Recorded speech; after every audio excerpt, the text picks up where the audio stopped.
Magandang araw sa lahat, welcome po ulit dito sa atin channel ang Biyahe y Komida. Maraming salamat sa lahat ng nag-subscribe, indeed.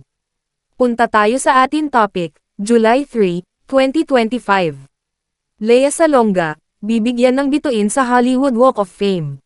Lea Salonga, kabilang sa Hollywood of Fame Class 2026. Kabilang ang international Filipino singer-actress na si Lea Salonga sa Class 2026 Hollywood Walk of Fame. Magkakaroon na siya ng sariling bituin sa kategoryang Live Theater and Live Performance sa sikat na landmark sa Los Angeles, California.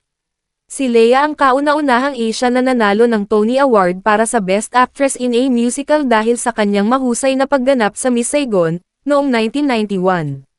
Siya rin ang umawit sa mga popular Disney movie theme song na A Whole New World, Aladdin, 1992, at Reflections, Mulan, 1998. Kasama si Lea sa 35 sikat na personalidad mula sa larangan ng musika, pelikula, telebisyon, at palakasan sa mga pararangalan sa 2026. Pinili sila mula sa daan-daang nominasyon. Those nominations are gathered and given to an independent committee which consists of former Walk of Famers in all 6 categories that are honored on the Hollywood Walk of Fame. Pahayag ni Hollywood Chamber of Commerce President and CEO Steve Nissen nang ayanunsyo nito ang mga gagawaran ng bituin sa Hollywood Walk of Fame.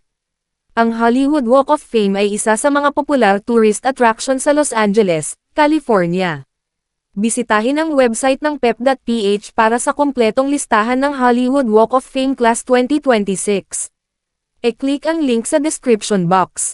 At yan ang ating latest showbiz chika update for today. Huwag kalimutan mag-subscribe, click the notification bell for more showbiz chika updates, like and share the video at suportahan po ang ating Facebook page. Maraming salamat sa lahat ng nag-subscribe indeed.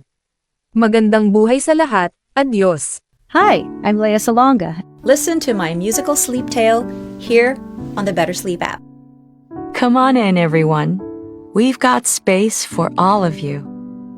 Since it's opening night, I can tell you the story of how we picked the name. And said, close your eyes, we can fly. Can't you feel the wind upon your face? Fly. Sweet dreams.